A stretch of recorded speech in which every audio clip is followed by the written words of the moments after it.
Welcome to SP news.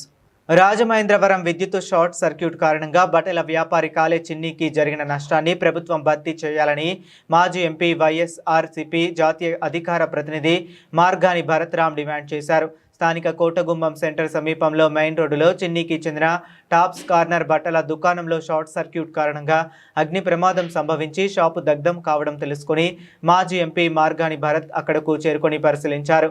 వివరాలు అడిగి తెలుసుకున్నారు. ఈ సందర్భంగా భరత్ మాట్లాడుతూ ఈ ప్రమాదానికి ప్రభుత్వం బాధ్యత వహించాలన్నారు. ఈ కార్యక్రమంలో మాజీ శాసనసభ్యులు రౌతు సూర్యప్రకాష్ రావు పాల్గొన్నారు.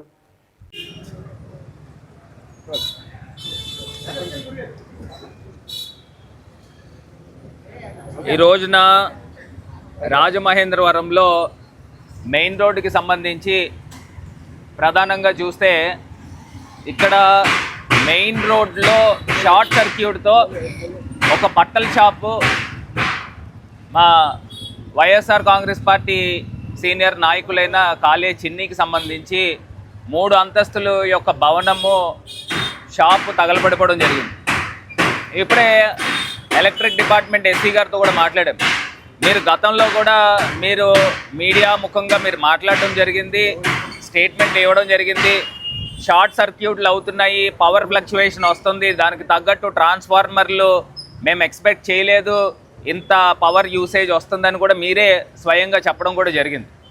మరి నేను అడుగుతా ఉన్నా, ఇవాళ సుమారుగా కోట్లాది రూపాయలు విలువ చేసే సరుకు మరి ఇతను రెక్కాడితే డొక్కాడని అప్పులు చేసుకుని మరి షాపులు పెట్టుకున్న సందర్భం. ఇవాళ ప్రభుత్వము ఏ రకంగా అండగా నిలబడుతుందని అడుగుతూ ఉన్నాం. ఇది కేవలము పొరపాటు గవర్నమెంట్ వల్ల జరిగిందని మేము భావిస్తూ ఉన్నాం. ఎందుచేతనంటే విపరీతమైన పవర్ యూసేజ్ అనేది రాష్ట్ర వ్యాప్తంగా జరుగుతూ ఉంది. మరి జరుగుతున్న సందర్భంలో పవర్ ఫ్లక్చువేషన్ వస్తుంది, దానికి తగ్గట్టు ట్రాన్స్ఫార్మర్స్ మీరు పూర్తిగా పెట్టారా? మీరే గతంలో చెప్పారు, ఎలక్ట్రిక్ డిపార్ట్మెంట్ వాళ్ళు కూడా, మేము ఇంత ఎక్స్పెక్ట్ చేయలేదు, ఇంత పవర్ యూసేజ్ అవుతుంది, దానివల్ల ఎవరు కంగారు పడద్దు, పవర్ కొంత తీసేసినా మళ్ళీ మేము ఇమీడియట్గా దాన్ని తీసుకొచ్చి అందిస్తామని. మరి దీనిపైన పూర్తి సమగ్ర విచారణ జరపాలి.